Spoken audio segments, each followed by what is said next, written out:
November 1941. 10 German voices hide behind a single door.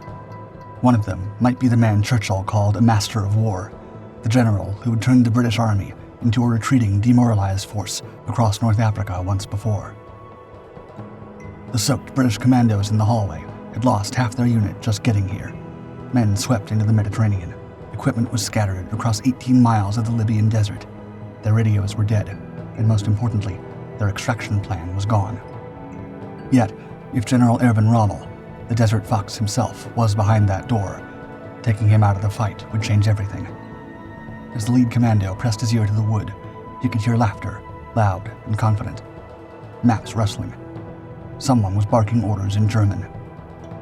Behind him, his commandos prepared their grenades. Then he nodded. The men of Operation Flipper knew what to do.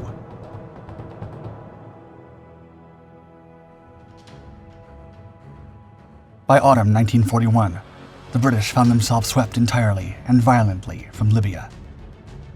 Hitler had dispatched forces to North Africa to salvage Mussolini's disastrous campaign, where Italian armies had crumbled before a British force just a quarter of their size. The man Hitler selected for this rescue mission was Erwin Rommel, fresh from his victories during the 1940 invasion of France. What Berlin considered a minor theater would soon become something else entirely. Rommel wasted no time. Within days of reaching Africa in February 1941, he launched his offensive. The British fell back 500 miles in chaos, their formations scattered across the desert. Only Tobruk's garrison managed to dig in and hold, surrounded but refusing to surrender. The Desert Fox had arrived, and he turned the vast Libyan wasteland into his hunting ground. British commanders found themselves outmaneuvered at every turn, their enemy materializing from heat mirages, striking hard, then vanishing back into the desert before they could respond. As Rommel focused his attention on reducing Tobruk, the British used the breathing space to rebuild. Ships loaded with tanks, ammunition, and fresh troops arrived daily at Egyptian ports. From these reinforcements rose the 8th Army, a force built specifically to take back what had been lost. General Sir Claude Auchinleck took command of this new army. A careful commander who understood both logistics and morale, he worked to restore faith in British arms. His men, humiliated by their earlier defeats, burned for a chance to strike back. Auchinleck gave them that chance. Operation Crusader, a November offensive designed to drive Axis forces from Libya permanently. But Auchinleck understood the reality on the ground. As long as Rommel commanded Axis forces in the desert, any British offensive faced an uphill battle. If they wanted to succeed, the Desert Fox would have to be removed entirely. To that end, the British began planning Operation Flipper. On October 10th, the submarine HMS Torbay surfaced in the Mediterranean darkness near the coastal town of Hama. Out of her came Captain John Haselden, a British Army intelligence officer fluent in Arabic and Italian, who climbed down into a rubber dinghy alongside an Arab guide, waves lapping against the hull as they paddled toward shore. For the next 2 weeks, he vanished into enemy territory, traveling from village to village, sharing tea with tribal leaders, listening to complaints about Italian occupation, memorizing the location of German patrols and supply dumps. Wearing traditional robes and a natural tan, the Brits moved only at night when necessary, and built a network of contacts who dreamed of throwing off Italian rule. After 14 days of gathering intelligence, Haselden slipped back through enemy lines, crossed hundreds of miles of hostile desert, dodging patrols and checkpoints, until he finally walked through the gates of British headquarters in Alexandria with valuable information for the next operation. In early October 1941, Operation Flipper was taking shape. According to plans, 6 officers and 53 men from the 11th Scottish Commando, all led by Lieutenant Colonel Geoffrey Keyes, were placed under the operational control of the British 8th Army. Their assignment was to penetrate deep behind enemy lines, reach German command facilities near Beta Littoria, and strike at the heart of Axis operations, with a particular aim at Lieutenant Colonel Rommel. The targets included key headquarter buildings, radio and signal centers, and, if the opportunity arose, the senior staff officers responsible for coordinating the Desert Fox's campaigns. As Keyes drilled his commandos on the beaches outside Alexandria, the 24-year-old knew this would be no easy feat. The route inland was long, the terrain unforgiving, an area well defended. Only commandos like them, trained to operate in isolation, move quickly, and strike without warning, would be remotely capable of attempting such a mission. For weeks, the leader led his team through endless rehearsals of amphibious landings, timing every movement from submarine to shore.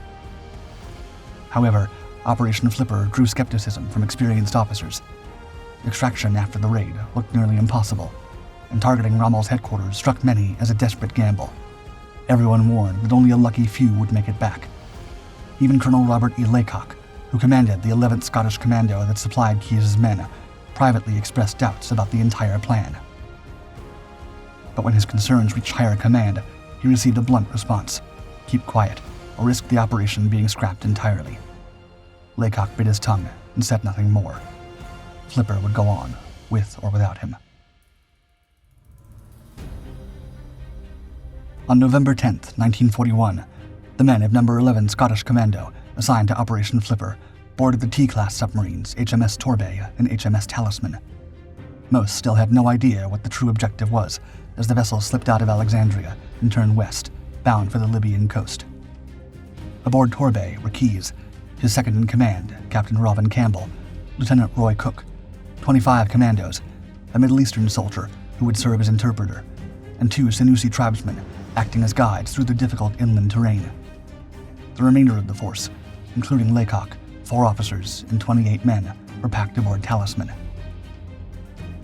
To get this sizable force ashore, the submarines carried an assortment of light craft, including folding canvas kayaks assigned to mark the beach and guide the rest of the force, rubber dinghies for the main landings, and a small team of naval crewmen trained to assist with the beach transfer.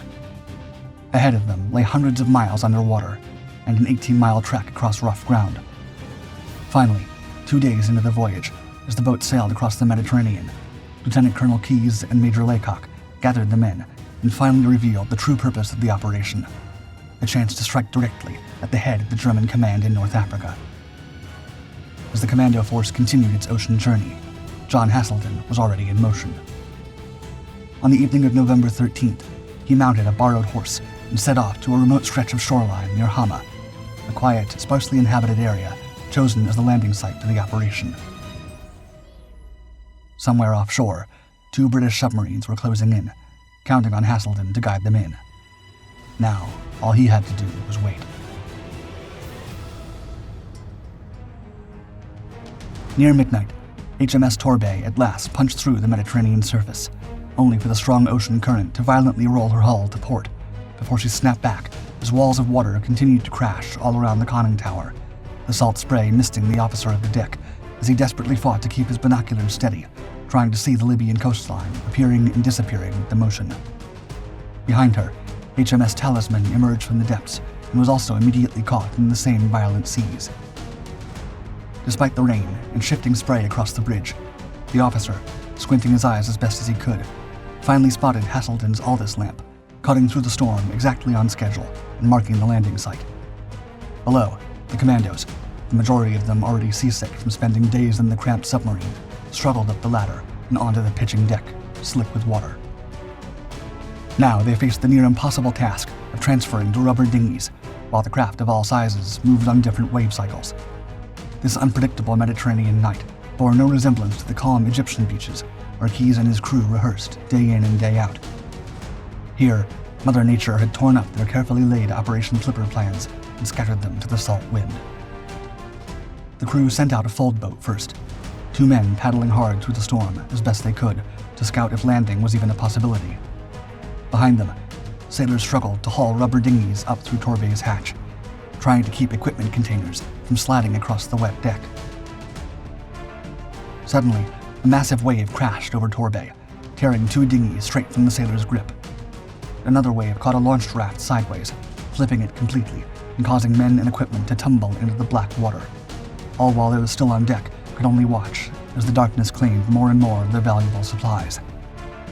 What began as a planned 1-hour landing maneuver turned into a 6-hour nightmare, where the team would launch a boat, watch it flip, fish the men from the water, then try again. By the time 7 dinghies finally reached the Libyan beach, the commandos who crawled ashore were hypothermic, exhausted, and barely able to stand. Meanwhile, HMS Talisman waited beyond the waves, On her bridge, Colonel Laycock, after watching Torbay and her men struggle for hours, and with dawn only 3 hours away, decided to try one last time. But as the submarine moved slowly through the inky waters, Talisman's hull suddenly scraped against a hidden sandbar, and instantly lurched to a sudden stop.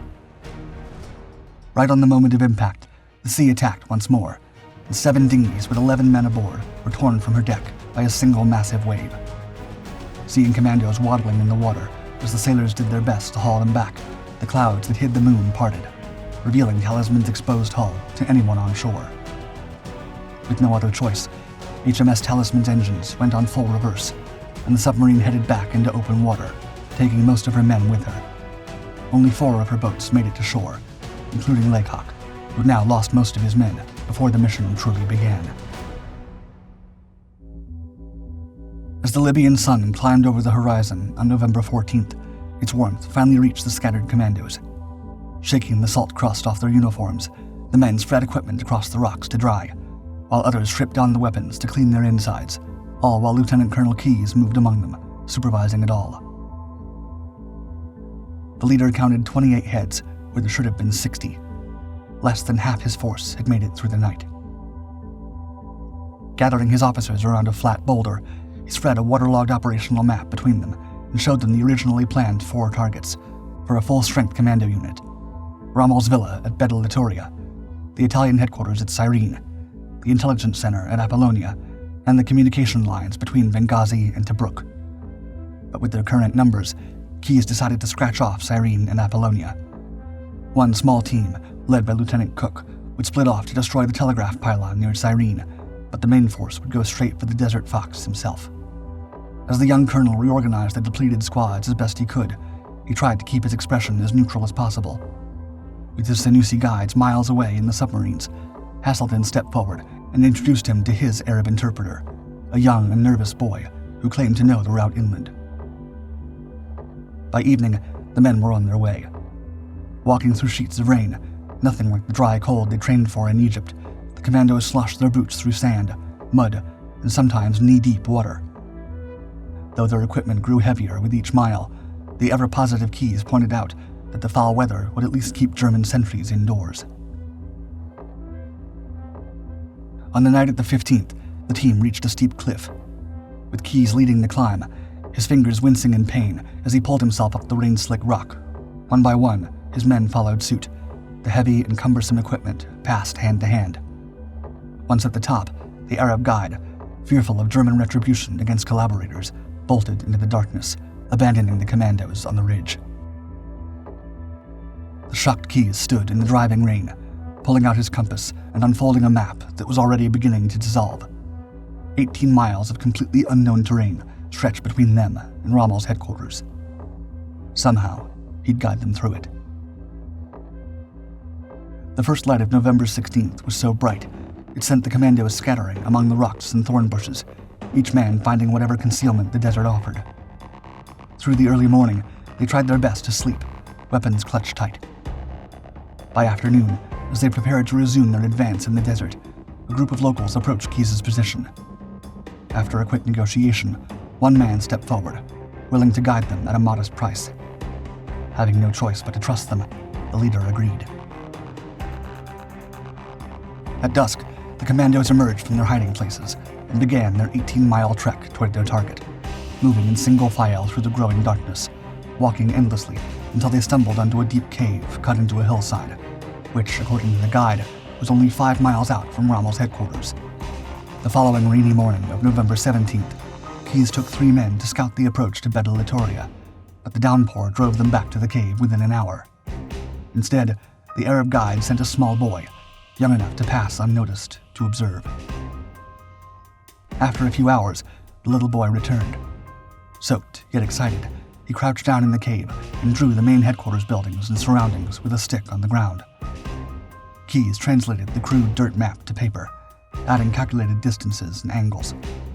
The leader calculated 6 hours to cover the final distance.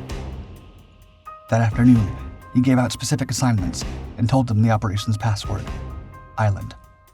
The response was Iran, their Scottish training base, now a world away. Finally, at 6 p.m. on November 17th, The men in the number 11 Scottish Commando blackened every inch of their exposed skin with cork ash, traded their heavy combat boots for lighter rubber-soled ones, and checked their equipment twice over. Finally, one by one, the commandos slipped from the cave and into the endless rain. Only a quarter-mile from Beta Litoria, Keyes raised his fist. Behind him, the column froze. As the team performed a final weapons check, they found the dirt track the boy had described, curving toward the rear of the village. Operation Flipper was finally about to begin. As the team moved forward, with Keyes and Sergeant Jack Terry creeping forward to scout the headquarters, the commandos stumbled in the darkness and stepped on a can, its metallic clang echoing as it clashed with the stones on the ground. From one second to the other, dogs erupted into frenzied barking, shutters slammed open, and panicked foreign voices rose from within the buildings. Suddenly, an Italian officer stepped into the street, an Arab interpreter at his side, both reaching for their sidearms. Before anyone else could move, the team's interpreter stepped forward, quickly translating the Italian's demands into German. Without thinking twice, Captain Robin Campbell, the man left in charge while Keyes was scouting ahead, barked a reply in sharp, impatient German, playing the part of a patrol leader, annoyed at being challenged. The bluff worked, and after a tense pause, the Italian lowered his weapon and backed away into the building.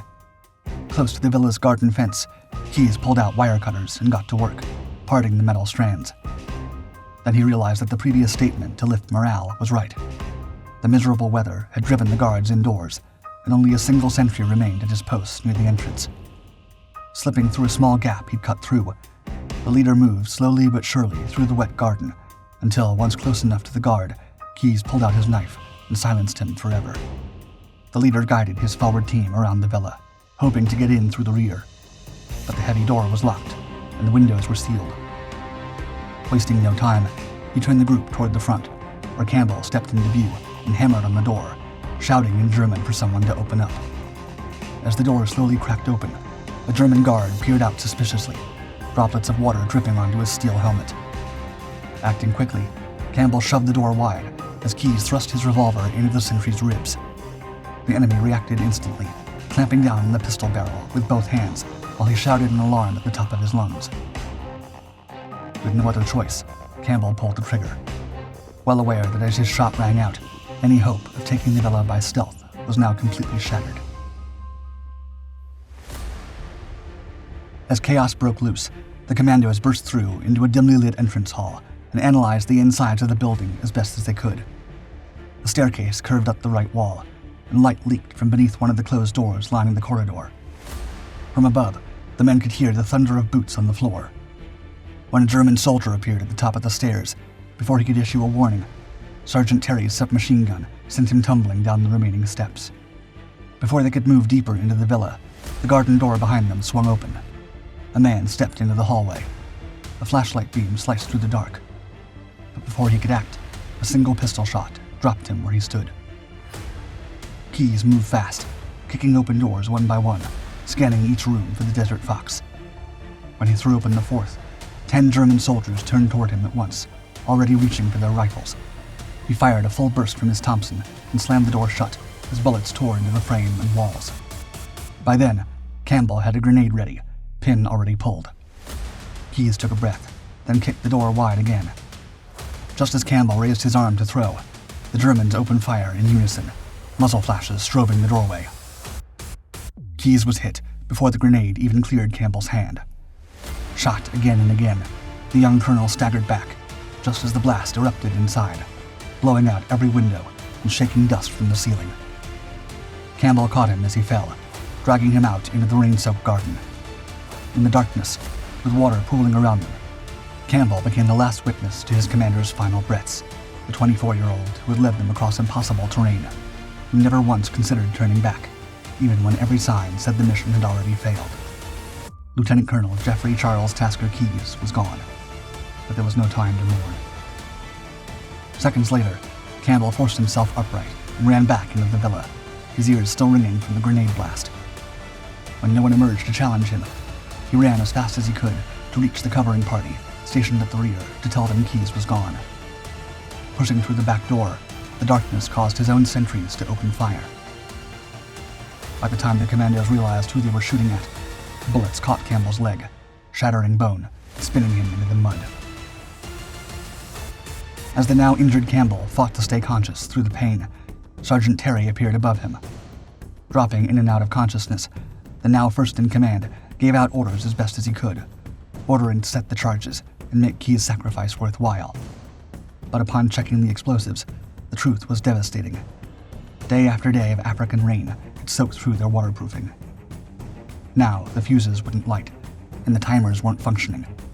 Though the demolition team did what they could, forcing grenades down generator exhausts and wedging explosive packs against vehicles, everyone knew these improvised measures were almost worthless. With this latest update, the survivors faced an impossible choice.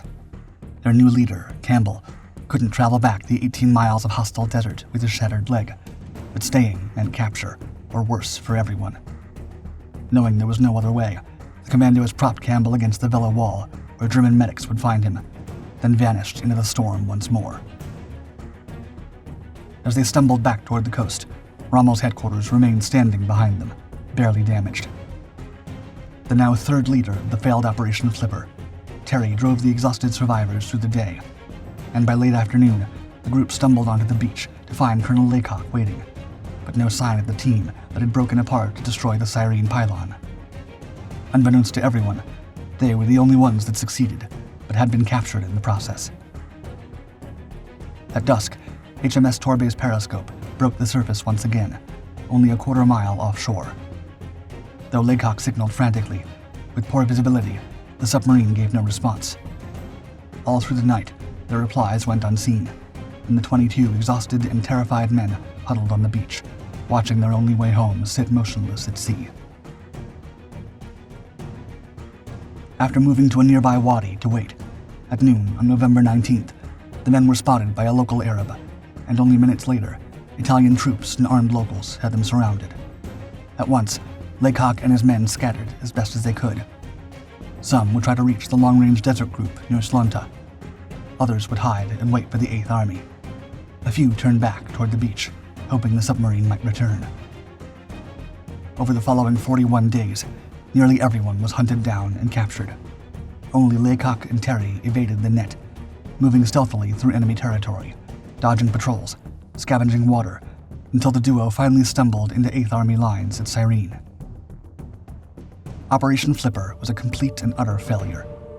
Only 3 German colonels and a soldier were downed in the Beta Litoria area, and only a single fuel supply warehouse was destroyed.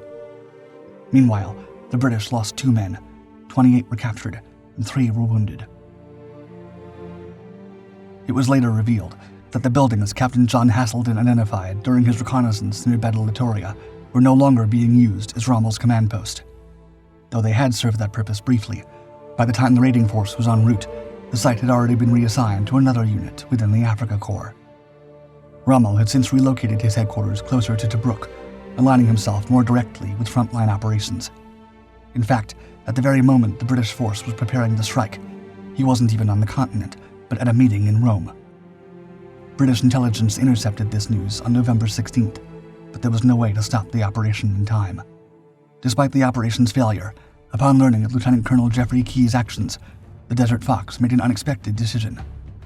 Moved by the young officer's courage and leadership, even on a mission meant to eliminate him, Rommel personally ordered that Keyes be buried with full military honors. His own chaplain, Father Rudolf Damrat, drove through rain and flooded wadis for over 36 hours just to reach the funeral in time. That day, Dalmat delivered a sermon calling for peace between nations and consecrated 5 graves, with Keyes' resting place marked farthest to the right. A wreath was laid by a senior officer from the general staff, while the honor guard presented arms and fired 3 salvos. Placed over each grave were crosses made from cypress wood. At Rommel's instruction, the entire ceremony was photographed, and the images were later sent to Keyes' parents in England. The incredibly chivalrous gesture rippled through British ranks. In the brutal North African campaign, where supply lines stretched thin and survival often meant abandoning the wounded, Lieutenant General Erwin Rommel, Africa Corps commander, had taken the time to honor an enemy, even going as far as calling Operation Flipper, quote, a brilliant operation, and with great audacity. for his part in a disastrous yet ambitious operation that would go down in history as one of the most famous commando raids. Keyes was awarded a posthumous Victoria Cross.